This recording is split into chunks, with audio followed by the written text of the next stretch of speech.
ईशा अभी 12 साल की ही थी, 8वीं क्लास में पढ़ती थी। इस उम्र में ईशा को जीव जंतुओं की खोज करने का, उनके बारे में जानने का शौक हुआ, जैसे कौन सा जीव कहाँ रहता है, वो क्या खाता है। इसलिए ईशा ने एक दिन जंगल में जाने का सोचा। जंगल में मुझे बहुत सारे हर तरह के जीव जंतु मिलेंगे, मैं उन्हें देखूंगी और उनके बारे में ज्यादा से ज्यादा जानूंगी, फिर कितना मजा आएगा। पर मुझे जंगल में जाने के लिए माँ से झूठ बोलना होगा, नहीं तो माँ मुझे जाने नहीं देगी और अंधेरा होने से पहले ही मुझे घर लौटना होगा। ईशा निकल पड़ती है माँ से झूठ बोलकर जंगल की तरफ। जंगल में चारों तरफ अलग अलग तरह के जीव घूम रहे थे। उन्हें देखकर ईशा बहुत खुश हुई। मैं बड़े होकर एक किताब लिखूंगी और उस किताब में उन सब जीव जंतुओं के बारे में लिखूंगी। कितना अच्छा लगता है इनके बारे में जानना। ईशा धीरे धीरे आगे बढ़ती जा रही थी। तभी ईशा को कुछ अजीब सी आवाज सुनाई दी। ईशा बड़ी उत्सुकता से आवाज के पीछे भागी। वो आवाज एक गुफा के अंदर से आ रही थी। गुफा में बहुत अंधेरा था। ईशा फिर भी उस अंधेरी गुफा में घुस जाती है। तभी अंधेरे में उसे कोई काट खाता है। ईशा जोर से चिल्लाती हुई गुफा के बाहर आ जाती है। आह, आह, ये मेरे हाथ पर किसने काटा? बहुत दर्द हो रहा है मुझे। अरे ये क्या, मेरा हाथ नीला क्यों पड़ता जा रहा है? ओह, कहीं किसी जहरीले कीड़े ने तो मुझे नहीं काट लिया। शायद हो सकता है मुझे इस गुफा से दूर रहना होगा, पर इसका क्या करूं? माँ ने देख लिया तो बहुत डांट पड़ेगी। ईशा हाथ को छिपाकर अपने घर पहुंच जाती है। रात को खाना खाकर ईशा सो जाती है, पर आधी रात को ईशा को कुछ अजीब लगता है, इसलिए उसकी नींद टूट जाती है। रात भर ईशा सो नहीं पाती। सुबह होते ही ईशा रोज की तरह स्कूल जाती है। आज ईशा का पढ़ाई में बिल्कुल भी ध्यान नहीं था। ईशा, ईशा, क्या हुआ तुम्हें? आज तुम्हारा ध्यान कहाँ है? सामने टीचर पढ़ा रही है और तुमने उनकी एक बात नहीं सुनी। कौन सी दुनिया में खोई हो? आज मेरी तबीयत कुछ ठीक नहीं लग रही, बस और कुछ नहीं। तभी टीचर ईशा को खड़ा कर देती है। तुम खड़ी हो जाओ। और जब तक मैं ना बोलूं बैठने को तो बैठना नहीं, बिल्कुल भी, समझी? पढ़ाई पर बिल्कुल भी ध्यान नहीं है तुम्हारा। टीचर के जाते ही क्लास के सभी बच्चे ईशा को चिढ़ाने लगते हैं। उन्हीं सब में एक काजल नाम की लड़की थी जो ईशा को कुछ ज्यादा ही चिढ़ा रही थी। स्कूल की छुट्टी के बाद इधर उधर ध्यान देने से अच्छा है कि तुम अपनी पढ़ाई पर ध्यान दो। वो तुम्हारे कीड़े मकोड़े तुम्हें पास नहीं कराएंगे। जब देखो उन कीड़े मकोड़ों में ही घुसी रहोगी। हंसती हुई काजल अपने घर चली जाती है। रात का वक्त था, ईशा को नींद नहीं आ रही थी। उसे काजल की बातें सोने नहीं दे रही थी। उसने मेरे जीव जंतुओं के बारे में ऐसे कैसे बोला? उसे पता नहीं है कि ये जीव जंतु मेरे कितने करीब हैं। उनके बारे में मैं बुरा नहीं सुन सकती। ईशा को बहुत गुस्सा आता है। तभी ईशा चुड़ैल मकड़ी में बदल जाती है और आधी रात को चुपचाप काजल के घर पहुंच जाती है। उठ जा, तू मेरी नींद हराम करके आराम से कैसे सो सकती है? उठ, नहीं तो लात मारकर उठाऊंगी। कौन है? सोने क्यों नहीं देते? मुझे सुबह जल्दी उठकर स्कूल भी जाना होता है। जैसे ही काजल की नजर मकड़ी पर पड़ती है तो उसके डर के मारे पसीने छूटने लगते हैं। कौन हो तुम? देखो मैंने कुछ नहीं किया, मुझे तुम कुछ नहीं करना। मुझे मेरी माँ के पास जाना है। माँ के पास नहीं, मैं तुझे जहन्नुम पहुंचाऊंगी। काजल भागने की कोशिश करती है, तभी पीछे से मकड़ी अपने जाले से उसे बांध देती है, पूरा ऊपर से नीचे तक, और उसे उठाकर जंगल में ले जाती है। जिस गुफा में उसे किसी कीड़े ने काटा था, बस वहीं फेंक देती है। सुबह होते ही ईशा साधारण लड़की बन जाती है। ये मैंने ठीक नहीं किया, मैं तो ऐसी नहीं थी, पर ये सब मैंने जानबूझकर नहीं किया। अब मैं किसे बताऊं कि मैं एक मकड़ी बन जाती हूँ? कौन मेरी बात पर यकीन करेगा? मैंने काजल के साथ सही नहीं किया। अगर ये बात किसी को पता चली तो मेरे लिए ठीक नहीं होगा। मुझे चुप रहना होगा। ईशा क्लास में चुपचाप पढ़ रही थी। तभी पीछे बैठा अंकुर चुपचाप ईशा की किताब पर बहुत सारी स्याही डाल देता है। ये तुमने क्या किया? देखो मेरी सारी किताब खराब कर दी तुमने। अब मैं कैसे पढ़ूंगी? क्या बात है, कैसे शोर मचा रखा है तुमने? टीचर जी देखो ना अंकुर ने क्या किया, इसने मेरी किताब खराब कर दी सारी। मैंने कुछ नहीं किया, ये उसने खुद किया है और नाम मुझ पर लगा रही है। वैसे भी पता नहीं आजकल इसका ध्यान कहाँ रहता है।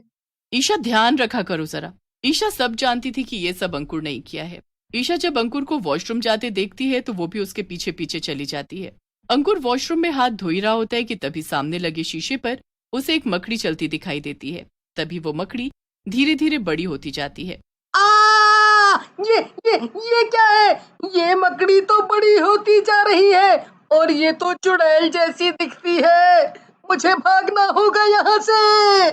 मकड़ी फौरन अंकुर का पैर जाले से बांध देती है, उसे भागने नहीं देती।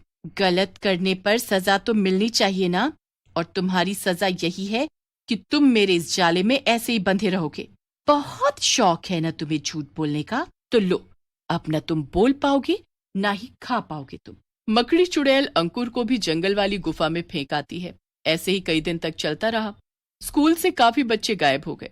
एक बार ईशा ने अपनी माँ को ये बात बताने की सोची। माँ, मुझे आपसे कुछ कहना है, मेरा मतलब कुछ बताना है। हाँ मेरी बच्ची, बताओ क्या बात है, क्या कहना चाहती हो? यही कि कोई इंसान मकड़ी बन सकता है, मतलब चुड़ैल जैसी दिखने वाली बहुत बड़ी मकड़ी। ऐसा तो बस कहानियों में ही होता है, सच में नहीं। और तुम ऐसी बातें क्यों कर रही हो? लगता है आजकल तुम मकड़ी पर कुछ ज्यादा ही सर्च कर रही हो, हाँ? इसीलिए तुम्हारे दिमाग में मकड़ी घूम रही है। अब ये सब बातें छोड़ो और सो जाओ, क्योंकि कल तुम्हें स्कूल जाना है ना। समझा बुझाकर माँ ईशा को सुला तो देती है, पर उसे कुछ अजीब लगता है। कई दिनों से ईशा कुछ बदली बदली सी लग रही है। आजकल ठीक से वो खाना भी नहीं खाती और गुमसुम सी रहती है। आखिर क्या बात हो सकती है? अगले दिन स्कूल के स्टोर रूम में ईशा चुड़ैल मकड़ी बनकर बैठी थी और उसके हाथों में शुभ की गर्दन थी। तुम्हें पता नहीं कि मेरा कांटा सांप से भी ज्यादा जहरीला होता है। अगर तुम जरा भी हिले तो मैं तुम्हें काट खाऊंगी और तुम्हारे टुकड़े टुकड़े करके जंगल में फेंक दूंगी। चुड़ैल मकड़ी शुभ की एक नहीं सुनती और उसे जाले से बांधने लगती है, पर मानवी चुपके से ये सब देख रही थी। उसकी तो डर के मारे आवाज ही नहीं निकल रही थी। तभी उसके पीछे उनकी टीचर भी आ जाती है। यहाँ क्या कर रही हो तुम? चलो क्लास में। टीचर जी, जरा धीरे बोलिए और अंदर देखिए वहां। टीचर भी उस चुड़ैल मकड़ी को देखकर हैरान थी। ये तो बहुत विशाल मकड़ी है, वो भी चुड़ैल मकड़ी। ये कोई साधारण मकड़ी नहीं लगती, पर ये उस बच्चे को बांधकर कहाँ ले जा रही है? मकड़ी पीछे के दरवाजे से शुभ को लेकर भाग जाती है। टीचर और मानवी दोनों उसका पीछा करते हैं। मकड़ी अपना काम करके वापस लौट रही थी कि तभी टीचर और मानवी उसे मकड़ी से ईशा में बदलते हुए देख लेते हैं। ये तो मेरी सहेली ईशा है, ये मकड़ी कैसे हो सकती है? इसका मतलब स्कूल से जो भी बच्चे गायब हुए वो सब ईशा ने मकड़ी बनकर गायब किए। मैं ये सब ईशा की माँ को बताने जाती हूँ। मानवी ईशा की माँ को सब बता देती है। तभी मैं सोचूं कि मेरी बेटी कई दिन से कुछ बदली बदली सी लग रही है। ओह, मैं अभी ईशा से बात करना चाहती हूँ, चलो मेरे साथ। मानवी और ईशा की माँ जंगल की तरफ भागते हुए जाते हैं, पर वो वहां क्या देखते हैं कि वही चुड़ैल मकड़ी अपनी ही टीचर को जाले में बांधकर गुफा की तरफ ले जा रही थी।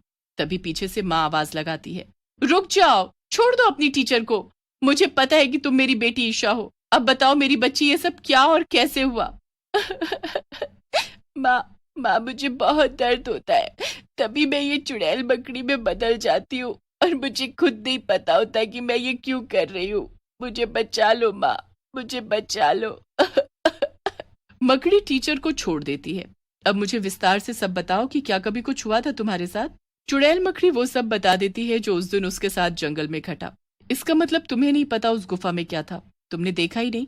इसका मतलब उस गुफा में कुछ तो है, हमें चलकर देखना होगा, पर सावधानी से। तीनों अपने अपने हाथ में एक एक लकड़ी पकड़ लेते हैं अपनी सुरक्षा के लिए, और ईशा की माँ 2 लकड़ियों को रगड़कर उससे आग निकालकर एक लकड़ी की मशाल बनाकर उसे जला लेती है। सभी लोग गुफा में घुस जाते हैं। गुफा के अंदर का नजारा देख सभी हैरान थे, क्योंकि गुफा में एक और बहुत बड़ी मकड़ी थी। उसी ने सभी बच्चों को अपने बड़े से जाले में कैद कर रखा था। तुम्हारे बारे में बहुत सुना था, पर आज देख भी लिया, मुझे सब समझ आ गया। तुमने मेरी बेटी के हाथ जहरीला डंक चुभाया और वो तभी से तुम्हारे इशारे पर ये सब करती आ रही है। इन सभी बच्चों को आजाद कर दो, जाने दो, नहीं तो मैं तुम्हें जला दूंगी। मैंने किसी का क्या बिगाड़ा? मैंने तो कभी किसी को परेशान भी नहीं किया। फिर ये तुम्हारी बेटी मुझे और मेरे बच्चों को इस गुफा में परेशान करने क्यों आई?